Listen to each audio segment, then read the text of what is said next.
Assalamualaikum warahmatullahi wabarakatuh. Perkenalkan, nama saya adalah Priyansah, mahasiswa dari Universitas Tangerang Raya. Kesempatan kali ini saya ingin mempresentasikan materi tentang manajemen keuangan. Tugas entrepreneurship dengan dosen pengampu Merisa Permida. Uang sendiri berfungsi sebagai alat pertukaran, medium of exchange, sarana untuk mempermudah transaksi bisnis dan menghilangkan kebutuhan sistem transaksi barter. Satuan hitung baku umum untuk mengukur nilai semua barang dan jasa. Penyimpanan nilai sementara, temporary store of value, cara menyimpan kekayaan yang terkumpul sampai si pemilik membutuhkan untuk membeli baru. Kenapa bisnis membutuhkan uang atau dana? Salah satunya adalah untuk menjalankan usaha sehari-hari, menggaji pekerja, membayar persediaan, membayar bunga pinjaman, membayar dividen kepada pemegang saham, membeli fasilitas dan perlengkapan. Sumber dana. Modal utang atau debt capital merupakan dana diperoleh melalui pinjaman. Modal ekuitas, equity capital, meliputi dana yang disediakan oleh pemilik perusahaan ketika mereka menginvestasikan kembali penghasilannya, menambah setoran modalnya, menjual aktiva, menerbitkan saham kepada masyarakat umum, atau menghimpun iuran dari investor dan pemodal ventura. Sumber dana jangka pendek, kredit perdagangan atau trade credit yang diberikan oleh pemasok, pinjaman bank panggungan, sumber dana jangka panjang, antara lain pinjaman dari lembaga keuangan, obligasi yaitu sertifikasi pengakuan utang yang dijual atau untuk menghimpun dana, pembiayaan dengan ekuitas.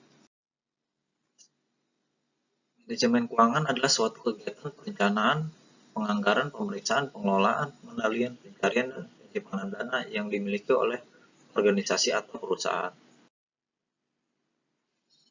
Fungsi manajemen keuangan sendiri antara lain perencanaan keuangan, membuat rencana pemasukan, pengeluaran, serta kegiatan-kegiatan untuk periode tertentu. Anggaran keuangan tindak lanjut dari perencanaan keuangan dengan membuat detail pengeluaran dan pemasukan. Selanjutnya, pengelolaan keuangan menggunakan dana perusahaan untuk memaksimalkan dana yang ada dengan cara pencarian keuangan, mencari eksploitasi sumber dana untuk operasional kegiatan perusahaan. Penyimpanan keuangan mengumpulkan dana perusahaan serta menyimpan dana tersebut dengan aman. Pengendalian keuangan melakukan evaluasi serta perbaikan atas keuangan dan sistem keuangan pada perusahaan. Selanjutnya ada pemeriksaan keuangan, melakukan audit internal atas keuangan perusahaan yang ada agar tidak terjadi penyimpangan. Tugas pokok manajemen keuangan. Tugas-tugas dasar yang diemban oleh seorang manajer keuangan secara umum adalah mendapatkan dana perusahaan, menggunakan dana perusahaan, membagi keuntungan atau laba perusahaan. Akuntansi dan laporan keuangan. Akuntansi adalah pengukuran interpretasi dan komunikasi informasi keuangan untuk membantu orang-orang di dalam dan di luar perusahaan membuat keputusan. Akuntansi adalah bahasa bisnis. Akuntan mengumpulkan, mencatat, melaporkan, dan menginvestasikan informasi keuangan dalam rangka menggambarkan status keuangan dan kinerja koperasi sebuah organisasi dan proses pembuatan keputusan. Aktivitas bisnis dan akuntansi. 3 aktivitas bisnis yang melibatkan akuntansi antara lain aktivitas pembiayaan, penyediaan dana yang diperlukan untuk memulai bisnis, dan mengadakan akuntansi. Selanjutnya ada aktivitas investasi, menyediakan aset-aset yang diperlukan untuk menjalankan bisnis, aktivitas operasi berfokus pada menjual barang dan jasa. Tapi aktivitas ini juga memandang biaya sebagai elemen penting manajemen keuangan sehat. Ini laporan keuangan antara lain untuk mengetahui kondisi keuangan perusahaan dan perkembangan usaha perusahaan. Tujuan analisis memberikan informasi bagi pihak-pihak dalam pengambilan keputusan, manajemen perusahaan, investor, pemberi kredit atau bank, supplier, pemerintah, serta pemilik perusahaan. Tujuan umum memberikan informasi bagi bermanfaat bagi investor, kreditor, dan pemakai lainnya sekarang atau masa yang akan datang untuk membuat keputusan investasi, pemberian kredit, dan keputusan lainnya yang rasional.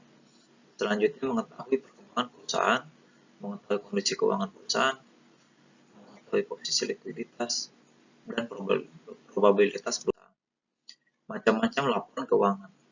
Ada 3 macam laporan keuangan yang pokok. Salah satunya adalah neraca, selanjutnya adalah laporan laba rugi, dan terakhir adalah laporan aris kas. Laporan pendukung, laba ditahan, laporan perubahan modal sendiri. Neraca adalah laporan yang menunjukkan posisi aktif, aset, harta, dan modal suatu perusahaan pada suatu waktu tertentu. Misal pada tanggal 31 Desember atau 30 Juni. Harta sama dengan hutang ditambah modal. Laporan rugi laba. Laporan rugi laba adalah laporan yang menunjukkan pendapatan dan biaya selama periode tertentu. Misal 1 tahun, 6 bulan, atau 3 bulan. Isi laporan rugi laba, pendapatan, biaya, atau laba atau rugi. Isi neraca, harta, hutang, tambah modal. Keterbatasan laporan keuangan. Laporan keuangan dibuat secara periodik dalam report. Angka dalam laporan keuangan kelihatannya pasti dan tepat, tetapi sebenarnya asal proporsionalnya dengan standar nilai yang mungkin berbeda atau berubah. Masalah purchasing power, daya beli uang yang semakin menurun. Laporan keuangan tidak dapat mencerminkan laporan faktor yang dapat mempengaruhi posisi keuangan perubahan, misal regulasi kerja, kemampuan manajemen. Analisis pembanding. Untuk mengetahui kemajuan perkembangan perusahaan, biasanya dilakukan perbandingan rasio keuangan perusahaan dengan 1. Rasio industri. 2. Rasio perusahaan yang sejenis. 3. Rasio perusahaan sendiri masa lalu. 4. Analisis tren rasio perusahaan. Rasio-rasio keuangan antara lain rasio-rasio likuiditas, rasio-rasio solvabilitas, rasio-rasio aktivitas, rasio-rasio profitabilitas. Ada pula yang menambahkan dengan rasio pertumbuhan dan rasio perkembangan. Rasio likuiditas. Likuiditas adalah kemampuan perusahaan koperasi dalam memenuhi kewajiban yang harus segera dipenuhi. Akaran rasio atau rasio lancar. Rumusnya adalah aktif lancar dibagi utang lancar dikali 100%. Yang kedua adalah kas rasio, kas tambah bank dibagi utang lancar dikali 100%. Rasio solvabilitas, total hutang terhadap total aktiva, total hutang dibagi total aktiva dikali 100%. Interest earned, EBIT dibagi bunga sama dengan. Selanjutnya fixed charge coverage, EBIT tambah biaya sewa dibagi bunga sewa tambah sewa. Solvabilitas adalah kemampuan perusahaan untuk memenuhi seluruh kewajiban. Rasio aktivitas, putaran aktiva tetap, rumusnya adalah penjualan dibagi total aktiva tetap. Putaran total aktiva adalah penjualan dibagi total aktiva.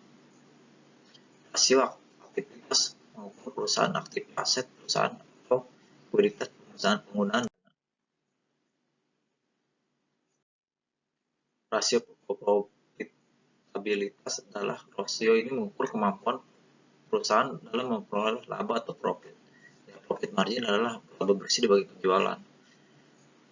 Return of investment dibagi total aktiva. ROE, return of equity, laba bersih dibagi modal. Sekian presentasi dari saya. Wassalamualaikum warahmatullahi wabarakatuh.